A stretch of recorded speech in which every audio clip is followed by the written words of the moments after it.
Most people spend their entire lives trapped in a cycle of distraction, constantly looking outward, trying to fix everything and everyone around them, chasing validation, comparing, overthinking, scrolling, reacting. And they wonder why they feel stuck, why progress never feels real, why their energy's drained and their confidence is shattered. It's because they've handed their power away.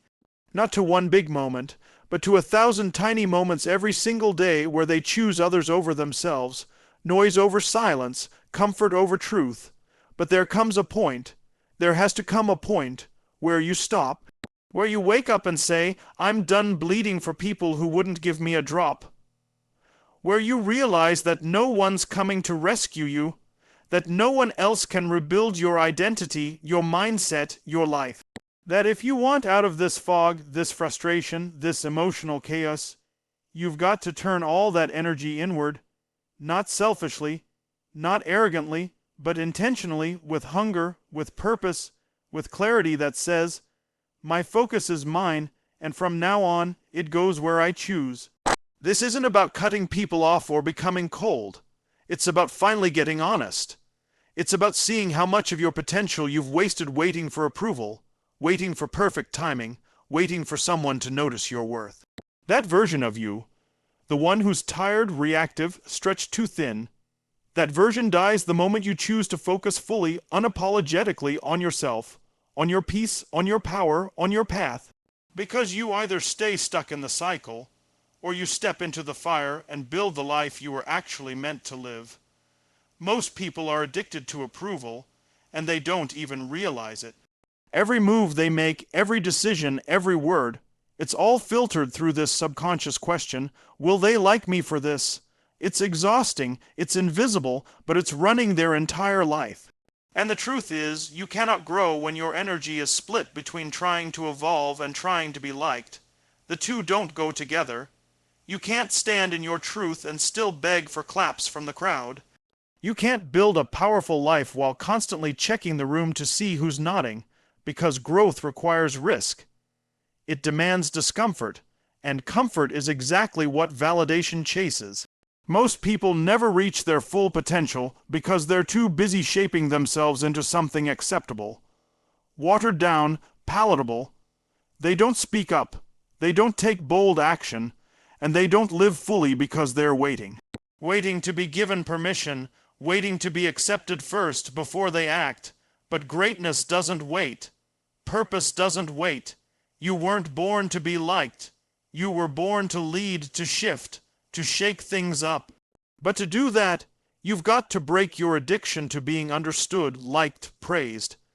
Because when you stop needing applause, you start moving in ways that are authentic, aligned, and truly powerful.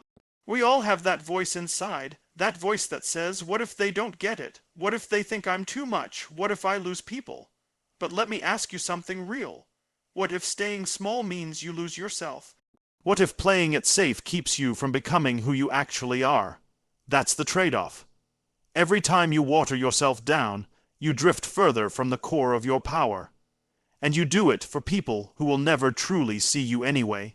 So the moment you realize that you don't owe anyone a version of yourself that fits their comfort zone, you become dangerous in the best way. You become free. Freedom doesn't come from having everyone agree with you.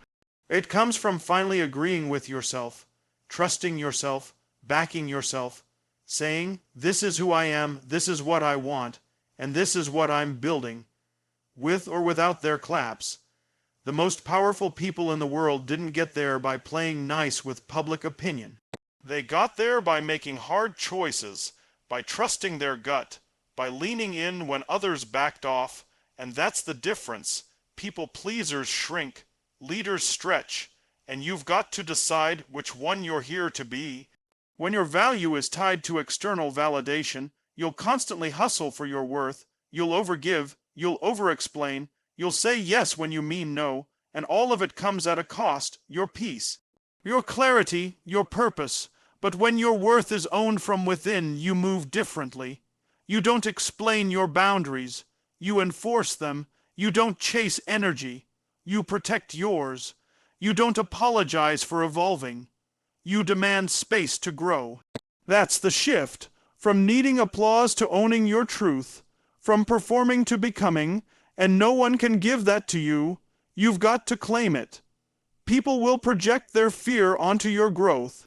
They'll question you, doubt you, try to shrink you, not because you're doing something wrong, but because your courage exposes their comfort. That's part of the process. You've got to be willing to disappoint some people in order to stop disappointing yourself. You've got to be willing to walk alone sometimes so that you can stop abandoning who you really are. And when that clicks, when you stop chasing validation and start validating your own path, you become untouchable. Not because nothing affects you, but because nothing owns you.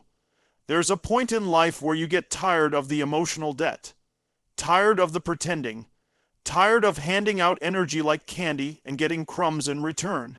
That's the turning point. That's where you stop giving power to outside voices and start listening to your own.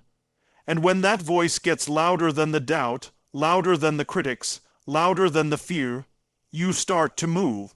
You start to rebuild. You start to breathe in your full potential, because the real you, the bold you, the focused you, the version that doesn't shrink for anyone, has been there all along, waiting for you to finally show up for it. Everyone talks about energy like it's something you either have or don't, but that's a lie. Energy is created. It's cultivated. And the fastest way to lose it is by giving it to everything and everyone that doesn't align with your purpose. We live in a world where people wear burnout like a badge of honor, like being exhausted somehow means you're doing something right. But if your energy is constantly depleted, your results will never match your potential, because your energy is your power. It's your currency, and the more you leak it, the weaker you become, not just physically, but emotionally, mentally, spiritually. You can't grow while constantly draining your focus on distractions. You can't build something powerful while entertaining every notification, every drama, every demand that comes your way. Protecting your energy is not selfish, it's required. You've been trained to think that saying no makes you rude, that setting boundaries makes you difficult, that walking away from what doesn't serve you makes you cold. But the truth is, if you don't protect your peace, no one else will. If you don't value your energy, people will use it however they want. And they will, because people don't respect what you don't protect. The moment you start treating your energy like it's sacred, everything shifts. You stop explaining yourself. You stop begging people to understand your boundary.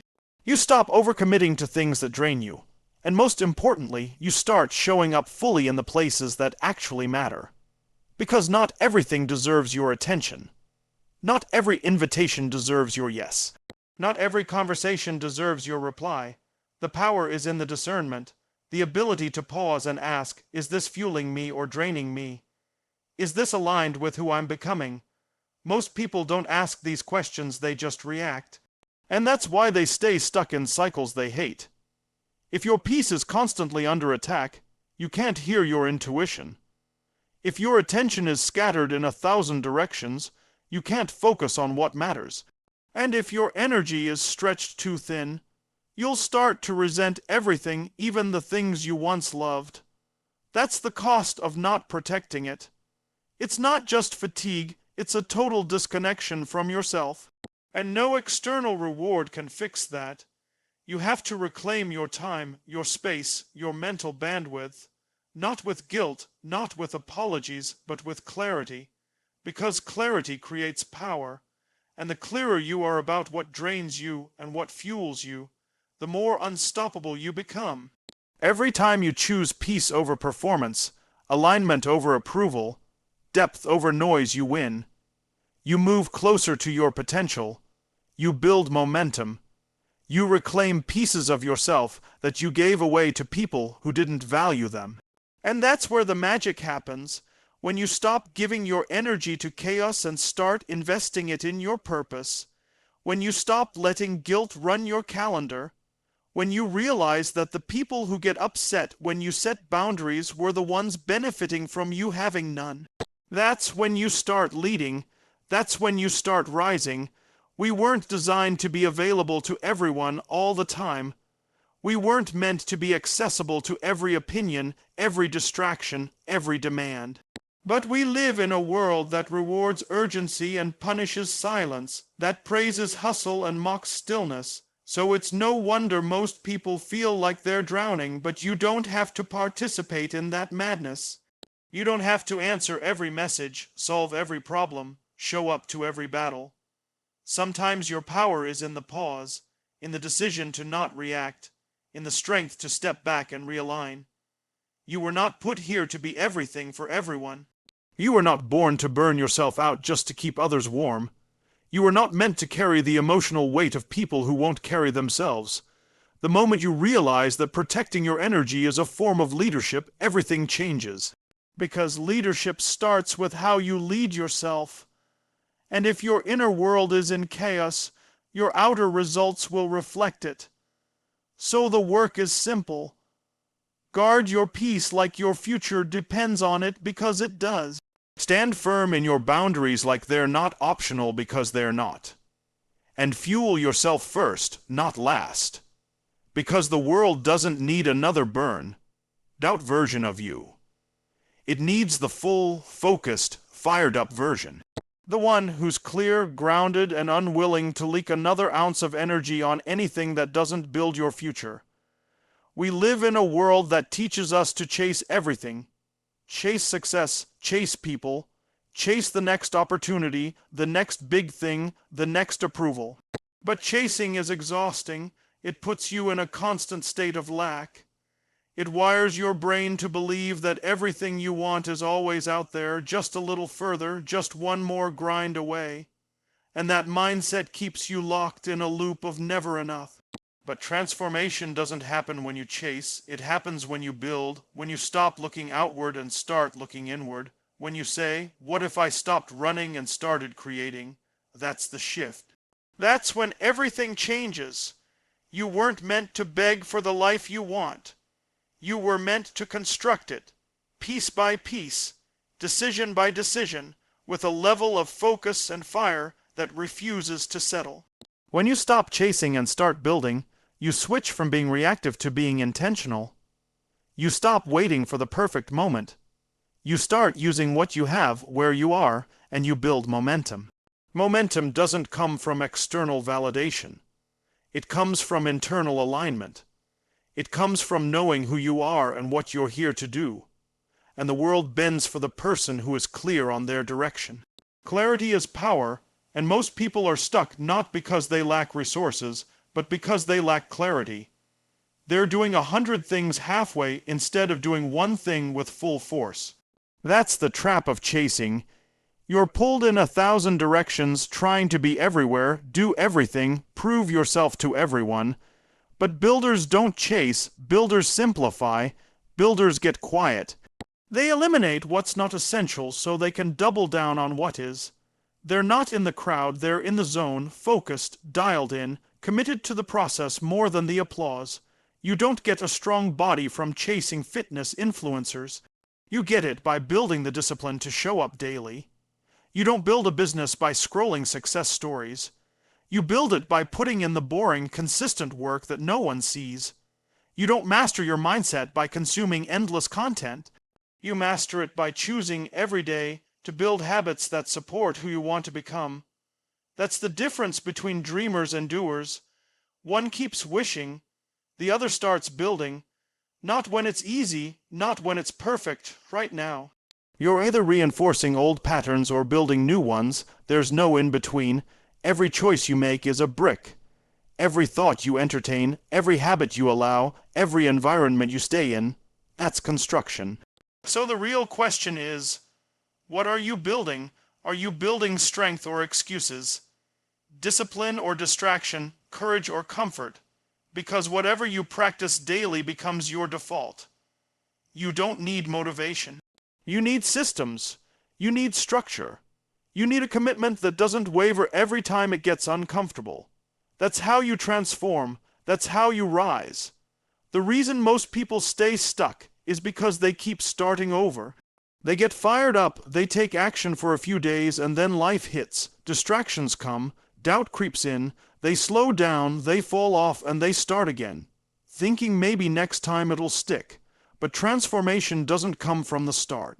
It comes from what you do when the spark wears off, when you keep building even when no one's watching, even when it's not sexy, even when it's hard. That's what separates the average from the exceptional. The willingness to keep going when it's no longer convenient. You were built for more than chasing temporary highs. You were built to construct something unshakable, a mindset that doesn't crumble under pressure, a routine that doesn't fall apart when life gets messy, a vision that pulls you forward even when your emotions want to drag you back. That level of strength doesn't come from outside. It's built through repetition, through relentless focus, through being so locked into your purpose that nothing can pull you off track. Not criticism, not distraction, not fear. So stop chasing what looks good and start building what feels right. Stop scrolling for answers and start stacking wins, small wins, daily wins.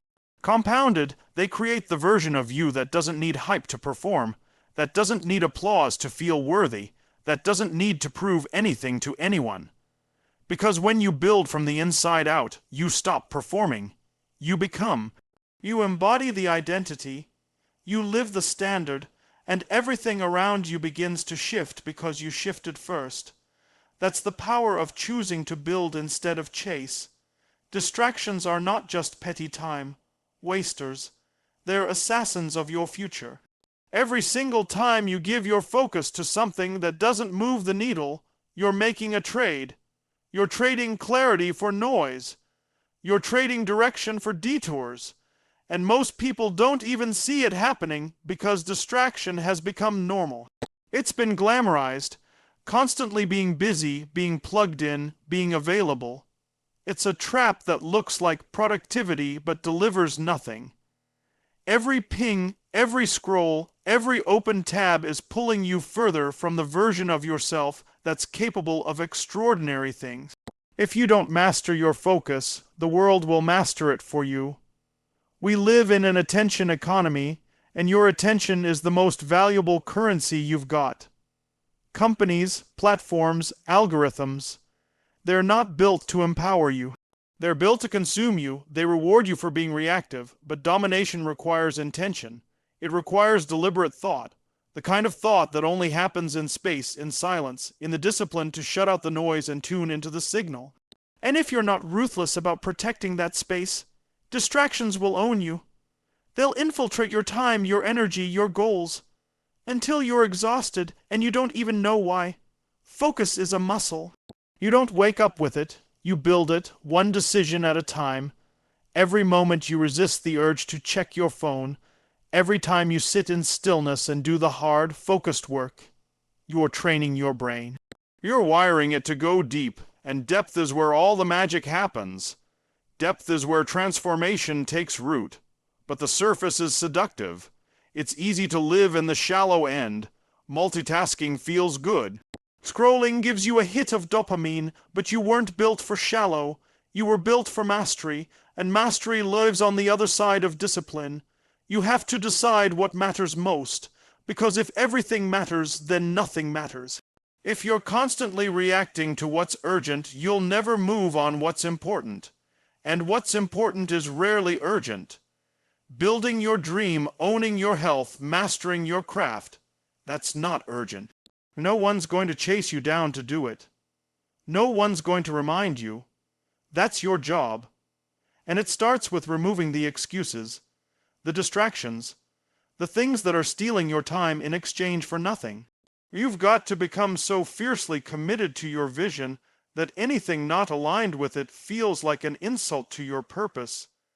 People often say they don't have time, but it's not a time issue, it's a focus issue.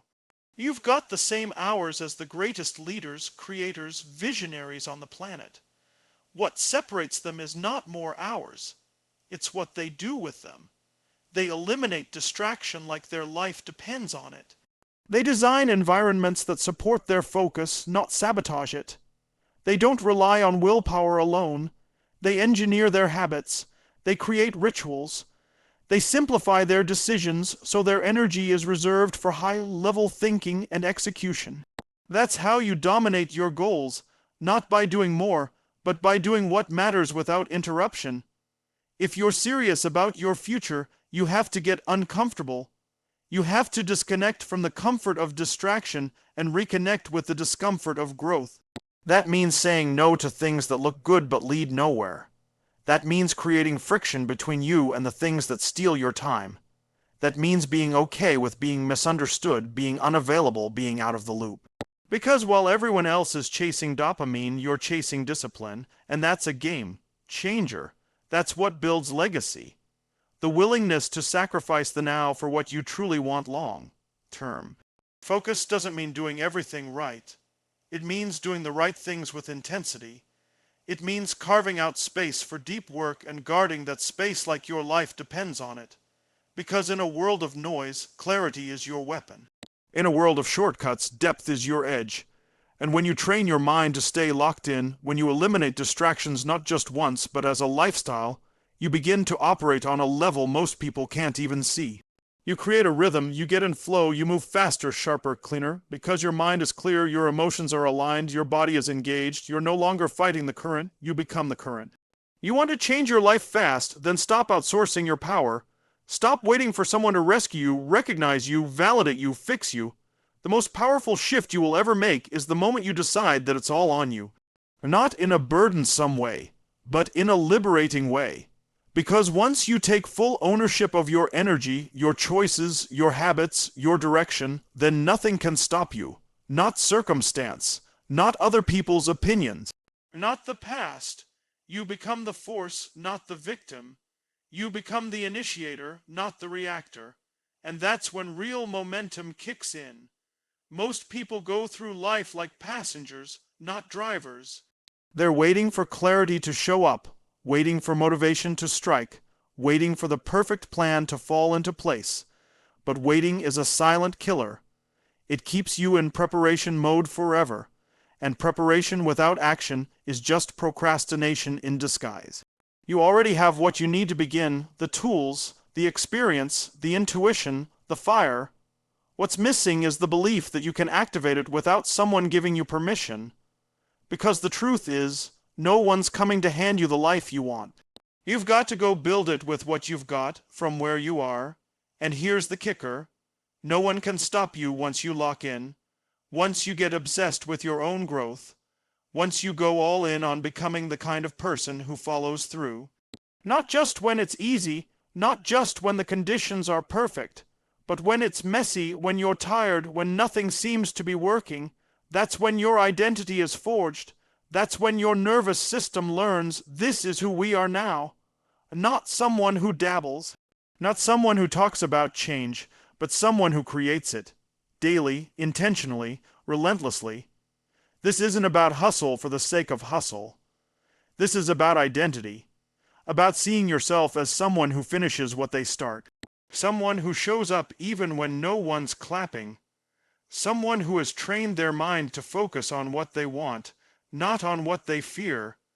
The world is noisy, and if you're not locked in on your vision, you'll be swept up in someone else's.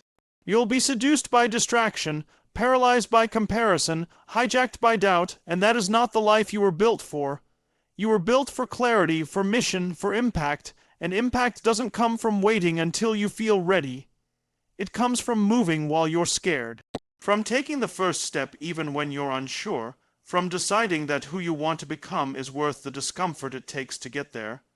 Every single day you've got two choices, evolve or repeat. And the difference between the two isn't talent, luck, or intelligence. It's focus, it's discipline. It's the relentless decision to act in alignment with your future rather than your past. You want to be unstoppable. Get crystal clear on who you want to be, not in a vague, fluffy way. Define it. What time does that version of you wake up? What do they consume? How do they speak to themselves? What do they say no to? And then act like that person, not once, not when it feels good, every day, because repetition creates identity, and identity drives behavior. You can't outperform your self-image. So if you want to change your results, change the way you see yourself. Start embodying the habits and choices of the future you right now. This is where most people fail. They wait until they feel different before acting differently, but that's backwards. You act your way into belief. You show your nervous system that you're safe doing hard things. You show your subconscious that the old patterns are no longer running the show. You stop negotiating with your excuses. You stop letting temporary emotions dictate long-term outcomes, because mastery doesn't come from motivation. It comes from repetition, from making excellence your new normal. That's how you break cycles. That's how you build new standards, not by waiting, not by wishing, but by locking in on yourself like your life depends on it, because it does. No one's going to do it for you, and honestly, they shouldn't have to. You've got the fire, you've got the fight, you've got the vision. Now it's about alignment, action, and absolute ownership. Every result in your life is a reflection of what you've tolerated, what you've repeated, and what you've believed you were worthy of. Change the standard, and the outcome changes with it.